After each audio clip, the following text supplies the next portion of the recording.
کہوں نہ آپ اپنی بات کہیں۔ منبر سے جہاں میں سنتا ہوں، میں شعراء کرام کو اللہ سلامت رکھے، یہ ایک شعر میں اس سے زیادہ پیغام پہنچانے کی صلاحیت رکھتے ہیں جتنا خطیب ایک گھنٹے میں نہیں کہہ پاتا۔ تو جہاں ان کا کام زیادہ مؤثر ہے وہاں زیادہ خطرناک بھی ہے۔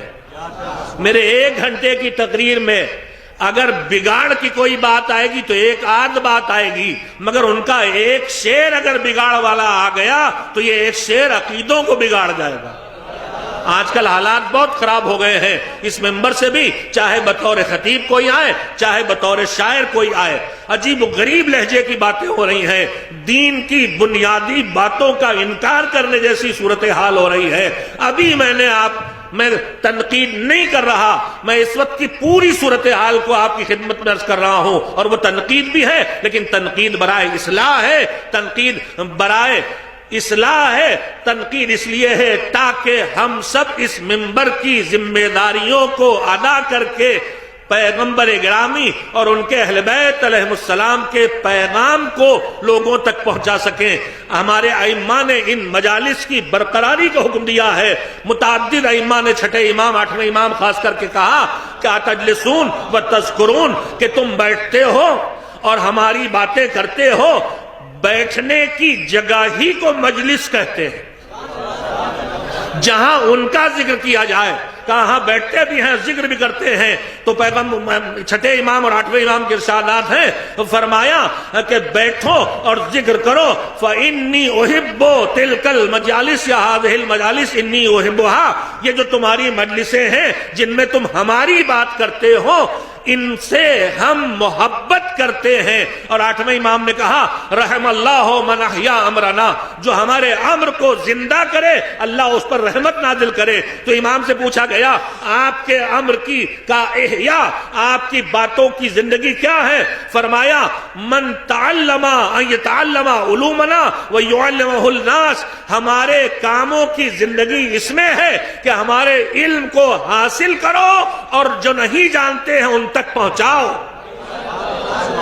اس کا مطلب ہمارا ہر شعر اور ہمارا ہر نقطہ خطیب کا نقطے کے نقطے اور شعر کی شاعری ان کو ایمان کو مضبوط کرنا چاہیے۔ ایمان توحید کا ایمان مضبوط ہو، عدالت الہیہ پر ایمان مضبوط ہو، نبوت پر ایمان مضبوط ہو، قیامت پر ایمان مضبوط ہو، حساب و کتاب پر ایمان مضبوط ہو۔ وہ شعر جو یہ کہے کہ ایک نعرہ حیدری لگاؤ گے تو تمہاری قبر سے منکر نکیر سرپٹ بھاگ جائیں گے، یہ حساب و کتاب کے عقیدے کو مضبوط کرنے والا شعر ہے یا کمزور کرنے والا؟ ابھی میرا جوان شاعر جو ابھی پڑھ رہے تھے، انہوں نے ایک بہترین شعر کہا، میری بدنصیبی ہے کہ شعر مجھے یاد نہیں رہ جاتے، جس میں انہوں نے کہا کہ جناب فضہ قرآن کی آیات کی تلاوت کر کے حسنین کو لوریاں دے رہی تھیں، دو کام ایک ساتھ کر رہی تھیں، اللہ کی عبادت بھی کر رہی تھیں اور خدمت معصوم بھی کر رہی تھیں۔ یہ شعر مجھے یاد نہیں رہ جاتے، نہیں رہ گئے، ابھی آپ نے سنا ہے۔ میں اس میں پہلی تو یہ بات کہنا چاہتا ہوں، میرے جوان بھائی بلکہ میرے جوان بیٹے، وہ دو کام خدمت بھی کر رہی تھی، وہ بھی تو عبادت خدا ہی تھی۔ جو کام بھی حکم خدا سے کیا جائے وہ عبادت ہے، تو یہ کیوں سوچو کہ تلاوت عبادت خدا ہے اور حسنین کو لوریاں دینا عبادت خدا نہیں ہے؟ یہ بھی تو حکم خدا سے ہے، وہ بھی عبادت تھا، یہ بھی عبادت ہے۔ لیکن بہترین شعر تھا، مگر اسی جوان نے ایک شعر کہا کہ دم نکلنا بڑا مشکل وقت ہوتا ہے، لہذا اس وقت علی کا ذکر مسلسل کرو تاکہ آسان ہو جائے۔ میں یہ نہیں کہتا علی کو یاد کرو چاہے نہ کرو، وہ تو سب کے سرانے آئیں گے،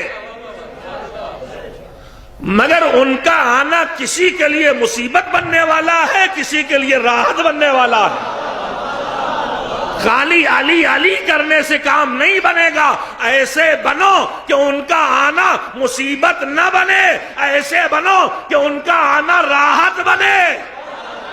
اگر بچہ مسلسل اللہ اپنے باپ کی نافرمانی کرے اور ایک مرتبہ باپ سامنے آ جائے تو شرمندہ ہو کے سر جھکا لیتا ہے، ایسے یہاں سے نہ اٹھو، علی سے نگاہیں کیسے ملائیں؟ انہوں نے سجدے میں سر رکھا، ضربت کھائی، ہمارا سر جھکا نہیں۔ انہوں نے گھر کی خیرات ہمیشہ بانٹی، ہم نے کبھی زکوٰۃ دی نہیں، تو اس لائق تو رکھو کہ علی آئے تو شرمندگی نہ ہو۔ ان کا آنا راحت بنے، شرمندگی نہ بنے۔ اور پھر میں یہیں پہ ایک بات کہنا چاہوں گا، ہم ایجاد نہ کریں کہ کہاں کیا کام آئے گا۔ خلاصہ کلام یہ ہے کہ مرحلہ موت سے لے کے دم نکلنے سے لے کے صراط تک دو ہی چیزیں کام آئیں گی، یا ایمان کام آئے گا یا عمل صالح کام آئے گا۔